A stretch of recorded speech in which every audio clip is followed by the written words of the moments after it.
పనులు మొదలైనవి. కానీ ఆ పనులను ఇప్పుడు చేయనిస్తలేరు. ఎక్కడన్నా శిలాఫలకాలు ఉంటే వాళ్ళకు కల్లేరిలాగా చూస్తూ ఉన్నారు. వాళ్ళ యొక్క శిలాఫలకం లేదు. ఏ గ్రామం వెళ్ళినా వాళ్ళు వెళ్తూనే లేరు. కానీ ఒకవేళ ఆ గ్రామానికి వెళ్తే వాళ్ళ శిలాఫలకాలు వాళ్ళు చేయలేదు కాబట్టి అగుపడతలేవు. మేము చేసినాం కాబట్టి మా శిలాఫలకాలు అగుపడతా ఉంటే వాళ్ళకు ఎర్రెత్తిపోతా ఉన్నది. ఈ మునుగోడులో నేను క్యాంప్ ఆఫీస్ నిర్మాణం చేసి పని మొదలు పెట్టి నేను మళ్ళీ ఓడిపోయిన తర్వాత కూడా నేను దాన్ని వచ్చిన ఎమ్మెల్యే ఏ రోజు కూడా పట్టించుకోలేదు. ఉప ఎన్నికల్లో గెలిచిన తర్వాత మళ్ళీ ఆ క్యాంప్ ఆఫీస్ని పూర్తి చేసి నేను ఆ క్యాంప్ ఆఫీసులో ఒక 4 నెలలు అందులో నేను నివాసం ఉండి ఇక్కడ పాలనాపరమైన ఈ సంబంధిత వ్యవహారాలలో నేను పాల్గొనడం జరిగింది. మంత్రి గారి చేత నేను ఆ క్యాంప్ కార్యాలయాన్ని ప్రారంభించడం జరిగింది. కానీ తను ఏదో రెన్యువేషన్ అని చెప్పి దానికి నేను ₹1 పెట్టి క్యాంప్ కార్యాలయం కట్టిస్తే ఆయన ₹1 పెట్టి రెన్యువేషన్ కొరకు ₹1 పెట్టిండట. నాకేం అర్థం కావటం లేదు. ఇప్పుడు మొత్తం క్యాంప్ కార్యాలయానికి ఇలా ₹1 అయినాయి. ఆయన రెన్యువేషన్ ₹1 అయినాడు. ఏమనంటే నా సొంత నిధులు అంటాడు. సొంత నిధులతోటి నువ్వు నిజంగానే ఖర్చు చేస్తే ఆ మాట మీదనే కట్టుబడి ఉండు. రేపు మళ్ళీ క్లెయిమ్ చేయవా? గతంలో ఒకసారి ఏది చౌటుప్పలో కాలువ విషయంలో నా సొంత నిధులకెళ్ళి నేను ఏర్పాటు చేస్తున్నా అన్నాడు. నా సొంత జేబు డబ్బులకెళ్ళి అని చెప్పిండు. తర్వాత బిల్లులన్నీ క్లెయిమ్ చేయడం కూడా జరిగింది. ఇవాళ ప్రతిదీ నా సొంత నిధులే అని చెప్తా ఉన్నాడు. మొన్న ఏది పులిపల్పుల విషయంలో చెరువులకు నా జేబు నుంచి ఖర్చు పెట్టి ఆ కాలువ నిర్మాణం చేసి నీళ్ళు తీసుకొచ్చిన అంటాడు. వామ్మో, ఇంత అంత కాదు. ఆ కాలువ నీళ్ళు తీసుకొచ్చిరని డ్రమ్ముల కొద్ది పాలు పోసి ఆయనకు పాలాభిషేకం చేయించుకుండు. కానీ ఆ చెర్లకు వచ్చిన నీళ్ళు ఎన్నాయంటే డ్రమ్ములు కావు కదా. కనీసం ఆ చెర్లకోడు కన్నా దొడ్డికి పోతే ముడి కట్టడానికి కూడా నీళ్లు రాలేదు. దాని కొరకు ఈయన డ్రమ్ముల కొద్ది పాలాభిషేకం చేయించుకున్నాడు. ఆ నీళ్ళేటు పోయిడో కానీ అర్థం కాని పరిస్థితి. మళ్ళా కరెంట్ పోయిందా? కరెంట్ విషయం ఇది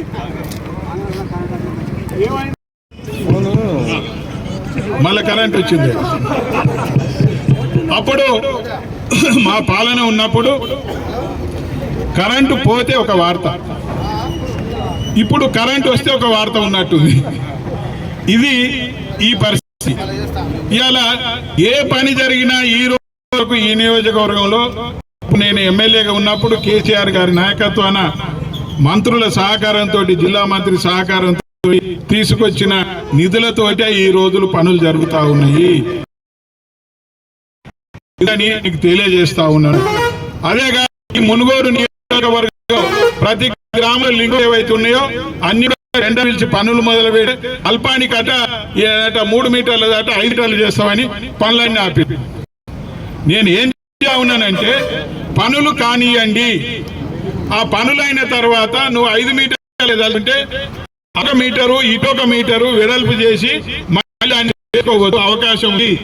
ఈయన దానికి ప్రపోజల్ పంపితే ప్రపోజల్ గతి ఇతి ఎక్కడే లేదు. ఇవాళ మళ్ళీ ప్రపోజల్ పంపినట్టు ఈయననే ప్రపోజల్ పంపి అవి రోడ్డు వెడల్పు చేస్తామని పనులు ఆపుతా ఉన్నాడు. అక్కడనేమో రేవంత్ రెడ్డి గారు ముఖ్యమంత్రి గారు నా దగ్గర ఏం లేదు, నన్ను ఎవరు నమ్మేటట్టు లేడు, అప్పులు అయితే లేవు. ఇలా నేను ఢిల్లీకి పోతే రాణిస్తలేరు, ఢిల్లీకి పోతే ఆడ మమ్మల్ని దొంగలాగా చూస్తా ఉన్నారు, కనీసం చెప్పులు తీసి దాచుకుంటా ఉన్నారు. మమ్మల్ని ఏం చేయాలి చెప్పండి, కోసుక తింటారు అని చెప్తా ఉన్నాడు.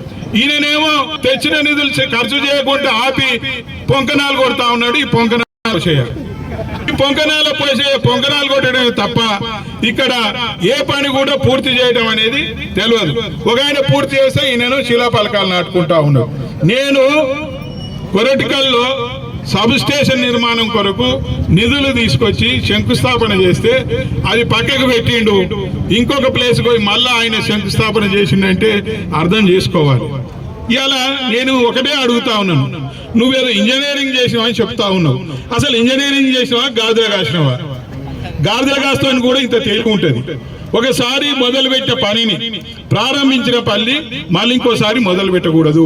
దాన్ని పూర్తి ప్రారంభోత్సవం. ఒకసారి శంకుస్థాపన చేసింది మళ్ళీ చేయకూడదు. దాన్ని మళ్ళీ తిరిగి శంకుస్థాపన చేస్తాం.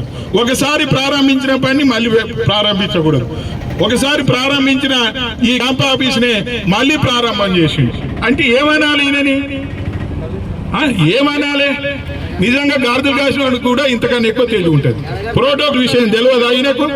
ఈయన ఒకసారి ఎంపీగా పనిచేసింది, ఒకసారి ఎమ్మెల్సీగా చేసింది, ఒకసారి ఎమ్మెల్యేగా చేసింది, మళ్ళీ ఎమ్మెల్యేగా. ఇన్నిసార్లు ప్రజాప్రతినిధి ఉన్నావు, ఇన్నిసార్లు ప్రజాప్రతినిధి ఉంటే ఈ మునుగోడు నియోజకవర్గాల్లో శిలాపలకాలు కూడగొట్టి మళ్ళీ నీ శిలాపలకం వేసుకుంటున్నావు తప్ప ఇంకా పీకింది ఏమీ లేదు. ఇది వాస్తవము, ప్రజలందరికీ తెలుసు. ఏ గ్రామంలోనా నువ్వు పెట్టిన పని ఉన్నదా? ఏ గ్రామంలోనా నువ్వు చేసే పని ఉందా? ఏ గ్రామంలోనా ఏమైనా ఉందా? ఇలా నువ్వు ఏ పని చేయకుండా కూసుకుంటా ప్రభాకర్ రెడ్డో లేకపోతే కేసీఆర్ పేరు నామరూపాలు లేకుండా చేయాలనుకుంటే నీ తోటి కాదు, నీ అయ్యతోటి కూడా కాదు, నిన్ను ఉట్టించిన బ్రహ్మదేవుడితో కూడా కాదు.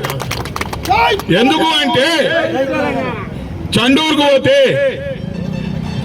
పోతే రెవెన్యూ డివిజన్ ఆఫీస్ చూడగానే కూసుకుంట్ల ప్రభాకర్ రెడ్డి కేసీఆర్ జ్ఞాపకం వస్తాడు. గ్రామాలలో ఇంటింటికి మండీలు తాగుతా ఉంటే కూసుకుంట్ల ప్రభాకర్ రెడ్డి కేసీఆర్ జ్ఞాపకం వస్తాడు. అదే విధంగా అప్పుడు జ్ఞాపకం చేసుకుంటే 24 గంటల కరెంటు గురించి జ్ఞాపకం చేసుకుంటే కూసుకుంట్ల ప్రభాకర్ రెడ్డి కేసీఆర్ జ్ఞాపకం వస్తాడు. అప్పుడు రైతు బంధు గురించి, రైతు బీమా గురించి, కేఆర్ కిట్ గురించి, కళ్యాణ లక్ష్మి గురించి ఆలోచించుకుంటే అప్పుడు కూసుకుంట్ల ప్రభాకర్ రెడ్డి కేసీఆర్ జ్ఞాపకం వస్తాడు.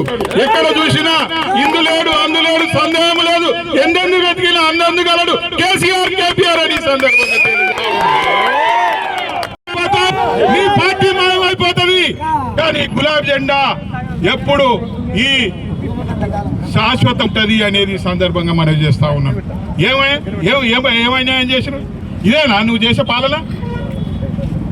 ఈ గులాబీ తోరణాలు తీసినంత మాత్రాన అరే గులాబీ తోరణాలు కడితే మున్గోడుకు ఒక అందం వచ్చిందా?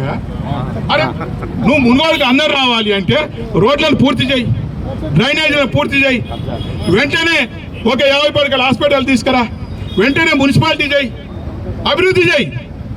కానీ అవి చేయకుండా ఈ తోరణాలు అడవిగాం, దీన్ని ఏదో చేస్తాం, ఏమో పీకుతాం అంటే నీతోటి ఏం పీకలేం అనేది ఈ సందర్భంగా మనం చేస్తాము. ఇవాళ ఒడ్లు కళ్ళాలలో ఒడ్లు పోసి వర్షం మీదికి చూస్తావు, వర్షం వస్తే ఏమవుతుందో ఒడ్లు కొనుగోలు కేంద్రాలను వెంటనే ప్రారంభించాలనేది కూడా డిమాండ్ చేస్తా ఉన్నాం. రైతాంగానికి వెన్నెంకలాగా ఉండాలి. రైతే రాజు, రైతు పక్షపాతి బీఆర్ఎస్ పార్టీ. నిజంగా కేసీఆర్ గారు ఒక వ్యవసాయ కుటుంబం నుంచి వచ్చిన వ్యక్తిగా రైతులకు అన్ని విధాలుగా అడగక ముందే ఇచ్చిండు. రైతు బంధు ఇచ్చిండు, రైతు రుణమాఫీ చేసి మీరు చెప్పారు. కానీ బ్యాంకుల రుణమాఫీ ఏదేమైనా కానీ ఒట్టి మాటలే తప్ప వేరే లేదు. నేను ఒక డిమాండ్ చేస్తున్నాను, గట్టి పెట్టాయి గట్టి అని మేము డిమాండ్ చేస్తా ఉన్నాం. ఏదేమైనా కానీ ఈ గోల్మాల్ గోపాల్కు ఒకటే మనం చేస్తా ఉన్నాం, గోల్మాల్ మాటలు బంద్ పెట్టు. వాస్తవమైన నువ్వే చేయదలుచుకున్నావో గయ్యే చెప్పు. ఏమన్నాడే మొన్ననే ఈ క్యాంప్ ఆఫీసు ఓపెన్ చేసినట్టే చేసి ఇక 2 నెలల వరకు ఈ క్యాంప్ ఆఫీస్ నుంచి నేను బయటకు వెళ్ళాను అన్నాడు. 2 నెలలు కాదు, 2 రోజులు కాకపోతే వెళ్ళిపోయింది. అప్పుడే మరి ఏమైంది? నీ మాటలకు విలువైంది, నువ్వేంది? ఒక ప్రజాప్రతినిధికి ఉన్న విలువలు ఉన్నాయా? ప్రజాప్రతినిధుల విలువలు కాపాడు. దాంట్లో ఇక్కడ ఒక మాజీ జెడ్పీటీసీ ఉండేనా, మాజీ జెడ్పీటీసీ పేరు కూడా ఉండే ఆ బండ మీద. నోరెలో పెట్టి తానే తందాను అనుకుంటే వెనకకెళ్ళి తిరిగింది. కానీ అది ఎందుకు తీసేస్తున్నావు అని కూడా అడగలే. ఓ సర్పంచ్ ఉండే, ఇక్కడ సర్పంచ్ పేరు ఉండే. ఒక దళితుడు పాపం మా ఎంపీటీసీ శరత్ వాళ్ళ భార్య పేరు ఉండే. పాపం అని చూసి గగ్గోలు పెట్టిండు. నాకు ఎంబడే చెప్పి అయ్యా సార్ లేక మా పేరు మేము ఎన్నో శిలాపలకాల మీద ఉంది, ఎప్పుడు చూసినా క్యాంప్ ఆఫీస్లో ఎవరు చూసినా ఉంటుంది, పేరు తీసేస్తున్న మా దళితుల పేరు అంటే వద్దు బిడ్డ భయపడకు, నేను పోరాటం చేసైనా మళ్ళీ మీ పేర్లు అక్కడ ఉండి అన్నట్టు. ఇవాళ ఒక ఎంపీపీ పేరు ఉండే, ఓ ఇంతలో తప్పడుగా అంటే ఆయన గుత్త సుఖేంద్ర రెడ్డి పేరు కూడా ఉంది. అలా ఏం బిక్తుంది మరి గుత్త సుఖేంద్ర ఎందుకు చేయబైతికి? ఇలా సానసాన చెప్పినావు, ఏం చేసినావు? ఇష్టాపురంలో ఇలా కెమికల్ కంపెనీ తెల్లారి బంద్ పెడతాను, వాడితో నింపగానే నీ పిఏ తోటి జైలు నింపగానే సప్పుడు ఆడ వాడుకున్నావు. వెలమకన్నెలా కెమికల్ కంపెనీని తెల్లారే బంద్ పెడతావు, ఇలా చేత కాలేదన్నావు. మరి అలా ఏం చేస్తావు? ఏం బిక్తున్నావా? ఎందుకో బంద్ పెట్టలేదు? చాలా చెప్పినావు కాదు, ఏ ఒక్కటనే చేసినావా? 100 అబద్ధాలు మాట్లాడినావు కానీ ఒక్కటనే నిజం చేసినావా? ఇవాళ ఎక్కడైనా అభివృద్ధి చేసినావా? ఇవాళ ఈ ప్రాంతానికి సాగునీళ్లు కావాలి. సాగునీళ్ళ కొరకు నేను ఆ రోజు శివానగూడెం రిజర్వాయర్ పనులను వర్షాలు పడుతుందని కేసీఆర్ చెప్పి నేను తీసుకొచ్చి శంకుస్థాపన చేసి మొదలుపెట్టి పనులు పూర్తవుతున్న సందర్భంలో ఒక శని అక్కడ పనులు రెచ్చగొట్టి 5 లక్షలు ఇస్తారా, నేను 15 లక్షలు ఇస్తా అంటున్నావు. వాళ్ళు ఆపిన మరి నువ్వు అధికారంలోకి వచ్చినావు, వాళ్ళకి ఇంకా కూడా డబ్బులు అదే 3,75,000 వస్తాయి. 5 లక్షలు ఇప్పిస్తే ఈయన పుణ్యమని 3,75,000 అయ్యాల 15 లక్షలు ఎందుకు ఇప్పించలేకపోతున్నావు? 6 ప్యాకేజీలో ఇన్ని ఏదో చేస్తాన్నావు, ఏమైనా చేసినావా? ఇలా అదే కొలబక్షపల్లిలో 56 ఎకరాలు పోతా ఉన్నది. 56 ఎకరాలలో మరి 15 లక్షల రూపాయలు ఇప్పించినావా? పనులు తీస్తున్నావా? ఆయన మేమున్న రోజు ప్రతిరోజు ఇంటికి నల్లధర నీళ్ళు ఇచ్చినాం. అదే ఇన్ఫ్రాస్ట్రక్చర్, అదే ఈ వాటర్ ట్యాంకులు, అవే అధికారులు. మరి ఇవాళ నువ్వు ఎందుకు ఇవ్వలేకపోతున్నావు? ఆ రోజు మేము 24 గంటల కరెంట్ ఇచ్చినాం, ఇవాళ నువ్వు ఎందుకు ఇవ్వలేకపోతున్నావు? అదే ఇన్ఫ్రాస్ట్రక్చర్, అదే ట్రాన్స్ఫార్మర్లు, అదే గ్రిడ్లు అన్నీ అవే, ఎందుకు ఇవ్వలేకపోతా ఉన్నావు? అంటే కారణం ఏంటంటే నీకు మంత్రి మీద పదవి మీద ఉన్న సోయి, ఈ ప్రాంతానికి ఏం కావాలో వాటి మీద సోయి లేదు. ఎన్నడన్నా అధికారులను పిలిచి రివ్యూ చేసినావా? నల్ల నీళ్ళు వస్తలేవు, ఎందుకు వస్తలేవు అని అడిగినవా? కరెంటు గురించి అడిగినవా? దేని గురించి అడిగినావు? అరే ఎవడు అడిగినా కానీ రేపు నాకు మంత్రి పదవి వస్తుందా, మంత్రి పదవి వచ్చినాక మాట్లాడదామనేది. మరి నువ్వు మంత్రి పదవి అని కలవరిస్తున్నావు. ఇలా మంత్రి పదవి కూడా రాదు అని తెలిసిపోయి నువ్వు కంత్రిలాగా మారి, నీకు మెదడు చిట్లి మెంటలోలాగా మారి పిచ్చిగా పనులు చేస్తా ఉన్నావు. ఆ పిచ్చి పనులలో భాగమే మొన్న క్యాంప్ ఆఫీసులో శిలాఫలకాన్ని తారతందాన్ని చెప్తా ఉన్నాడు అనేది అందరికీ. ఇవన్నీ మర్చిపో, ఎందుకంటే ఒక సీనియర్ ఎమ్మెల్యేగా నీకు హితవు పలుకుతా ఉన్నాను.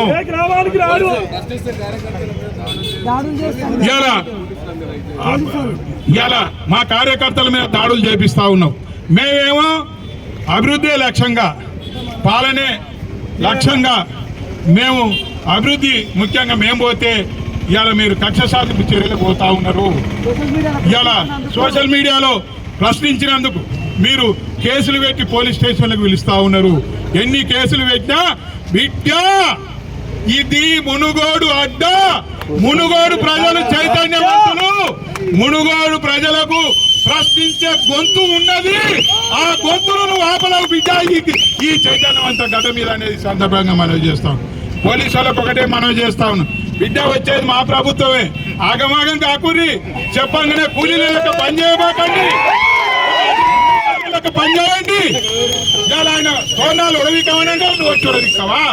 బిడ్డ జాగ్రత్త, అన్ని జ్ఞాపకం పెట్టుకుంటున్నాం. అది ఎప్పుడు శాశ్వతం కాదు, ఈడ ఆయన పాలన శాశ్వతం కాదు. ఇవాళ మేము మనవి చేస్తా ఉన్నాం, మాకేమైనా ఇబ్బందులు న్యాయమైన పరమైనవి ఉంటే న్యాయంగా చేయండి. ఒకవేళ అన్యాయంగా చేస్తే మాత్రం మేము పోరాటం చేస్తాం, ఉరికిస్తాం. పనులు అయ్యేదాకా మేము వెంటాడుతాం, వేటాడుతాం. ఈ ప్రాంతాభివృద్ధి లక్ష్యంగా ముందుకెళ్తాం. పనులు చేసేంత వరకు నిద్రపోవని సందర్భంగా తెలియజేస్తాం. జై తెలంగాణ. కేసీఆర్ గారి నాయకత్వం.